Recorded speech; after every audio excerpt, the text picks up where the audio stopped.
Next one, types of chemical reaction. Classification based on the nature of rearrangement of atoms. So far, you studied about a chemical reactions and how it can be described as a chemical equation. A large number of chemical reactions are taking place around us every day. இப்போ நான் ஒரு chemical reaction எப்படி இருக்குன்னு பார்த்தோம். ஒரு chemical நம்மளை சுற்றி நிறைய கெமிக்கல் ரியாக்ஷன் நடந்துகிட்டு இருக்குது. அதெல்லாம் என்னென்னு பார்ப்போம். They are taking place in similar way. No, each reaction involves different kinds of atom and hence the way they react also differ. அப்போ வேறு ரியாக்ஷன்ஸ் வேறு மெத்தட் நடந்துகிட்டு இருக்குன்னு சொல்கிறோம். ஒரு சில ரியாக்ஷன் டக்கு நடக்கும், ஒரு சில reactions 1 day 2 days 1 week 1 month இப்படி லேட்டாகவும் நடக்கலாம். Thus, based on manner by which the atoms of the reactant and rearranged chemical reactions are classified as follow. இப்படி எலமெண்ட்ஸை ரீஅரேஞ்ச் பண்ணுறோம், எலமெண்ட்ஸ்லேருந்து எலக்ட்ரானை வெளியே அனுப்பிட்டு மறுபடியும் இன்னொரு எலமெண்ட்டில் சேர்க்குறோம். இப்படி நிறைய டைப்ஸ் இருக்குது. அது என்னன்னு பார்ப்போம். First combination reaction. What is mean by combination? காம்பினேஷனாக ஒன்றோட ஒன்று கம்பைன் சேர்க்குறது. A combination reaction is a reaction in which two or more reactant combine to form a compound. இப்போ இங்கே A + B, அங்கே AB, ஏவும் பியும் தனித்தனியாக இருக்குது, அங்கே ஒன்றா சேர்ந்துருச்சு. அப்போ காம்பினேஷன். தனியாக இருந்து ஒன்றா சேர்ந்தா combination. It is otherwise called synthesis reaction or composition reaction. When a reactant A combine with B, it forms the product AB. The generalized scheme of a combination reaction is given below. அப்போ A + B, it gives AB. Example, hydrogen gas combined with chlorine gas to form hydrogen chloride. இப்போ hydrogen plus chlorine, it gives hydrogen chloride. இப்போ hydrogen gas, chlorine gas, HCl, hydrogen chloride gas. Depending on chemical nature of the reactant and there are 3 classes of combination reaction. இப்போ இந்த combination ரியாக்ஷன்ஸே ஒரு 3 type கொடுத்துருக்காங்க. எப்படி? Element it gives compound. அப்போ ரெண்டுமே element நமக்கு ஒரு காம்பவுண்டாக கொடுக்குது. அப்போ எலமெண்ட்டாக இருந்துச்சு அப்படின்னா இப்படி. In this type of combination reaction 2 elements react with one another to form a compound. The reactions may take place between a metal and non-metal or 2 non-metal. அப்போ ஒரு மெட்டலுக்கு இன்னொரு நான்-மெட்டலுக்கு நடக்கலாம், அல்லது ரெண்டுமே நான்-மெட்டலாக இருக்கலாம். இப்படி ஒரு ரியாக்ஷன் நடந்து அதுக்கு பேர் element plus element it gives compound அப்படி கேட்பாங்க. Explain the element plus element it gives compound reaction கேட்டால் நாம் 2 எலமெண்ட் எடுத்து அதில் காம்பவுண்ட் ஃபார்ம் பண்ணி தான் காமிக்கணும்.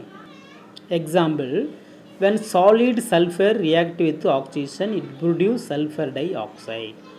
Here both reactants are non-metal. அப்போ sulfur plus oxygen, sulfur dioxide. Example 2, sodium, a silvery white metal combined with chlorine. சோடியமும் chlorine react பண்ணுறோம், நமக்கு சோடியம் குளோரைடுன்னு பேர்ல் எல்லோ க்ரீன் கேஸாக கிடைக்குது.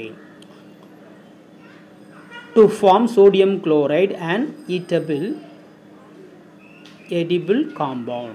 Here one of the reactant is a metal and other non-metal. அப்போ sodium metal, chlorine நான்-மெட்டல். அப்போ ஒரு மெட்டலுக்கும் நான்-மெட்டலுக்கு இடையாகவும் நம்ம என்ன பண்ணலாம்? காம்பினேஷன் ரியாக்ஷன் பண்ணலாம். சரிமா இல்லையா?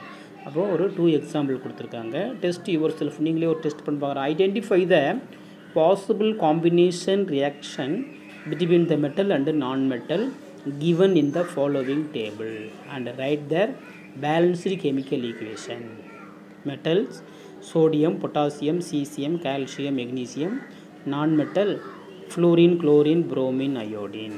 This check பண்ணி பார்க்குறோம். நாமளே sodium plus chlorine, sodium chloride, potassium plus chlorine, potassium chloride, cesium plus chlorine, cesium chloride, calcium plus fluorine, calcium plus bromine, calcium plus fluorine. இப்படி நாமளே என்ன பண்ணுற நிறைய ரியாக்ஷன்ஸ் பண்ணி பார்க்கலான்னு சொல்கிறாங்க. Next one, compound plus element. அப்போது ஏற்கனவே ஒரு காம்பவுண்டு ஃபார்ம் ஆகிருக்கு, அதோட இன்னொரு எலமெண்ட்டை நம்ம ரியாக்ட் பண்ணுறோம், நமக்கு கிடைக்கக்கூடியது இன்னொரு compound. In this case, the compounds react with an element to form a new compound. இப்போ PCl கொடுத்துருக்காங்க. PCl liquid phosphorus trichloride. இப்போ குளோரின் கேஸ். பாஸ்பரஸ் ட்ரைக்ளோரைடுங்கிறது லிக்விடு, குளோரின்ங்கிறது கேஸு. அப்போ இந்த PCl சொல்லக்கூடிய ஒரு காம்பவுண்டை Cl2ன்னு ஒரு எலமெண்ட்டில் ரியாக்ட் பண்ணுறோம், நமக்கு PCl5 கிடைக்குது.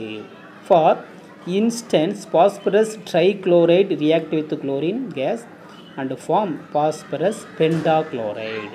This is the compound plus element gives compound method. Next one, compound plus compound it gives compound. அப்போ ஏற்கனவே ஒரு ஃபார்மான காம்பவுண்ட் எடுத்து இன்னொரு ஃபார்மான காம்பவுண்டோட ரியாக்ட் பண்ணும்போது புதுசாக ஒரு காம்பவுண்ட் கிடைக்குது. In this reaction between two compounds to form a new compound. In the following reactions, silicon dioxide react with calcium oxide to form calcium silicate. The silicon dioxide plus calcium oxide it gives calcium silicate. Most of the combination reactions are exothermic in nature. Most of the combination reactions are exothermic in nature because they involve the formation of new bonds which releases a huge amount of energy in the form of heat. அப்போ heat பண்ணுறதன் மூலமாக மிகப்பெரிய அளவில் நமக்கு product கிடைக்கலாம். இது compound it gives compound method. இப்படி நாம் reactions, அதாவது காம்பினேஷன் ரியாக்ஷன்ஸ் ஒரு 3 டைப்பாக பிரிச்சுருக்குறாங்க.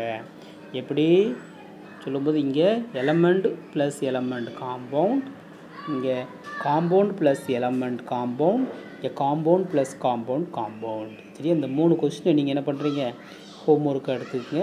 எடுத்துகிட்டு ஒன் டைம் படித்து பார்த்து எனக்கு ஆன்சர் எழுதி காமிக்கணும். அப்போ என்ன homework, combination reaction, type of combination ரியாக்ஷனில் எலமெண்ட் காம்பவுண்ட் எலமெண்ட் காம்பவுண்ட். சரி, அப்போ உங்களுக்கு 2 மார்க் கொஸ்டின்னா ஒரு 4 கொஸ்டின் இருக்குது. இந்த 4 கொஸ்டின் எனக்கு ஹோம்ஒர்க்காக எழுதி நீங்கள் சென்ட் பண்ணணும். Thank you. We will see the next class.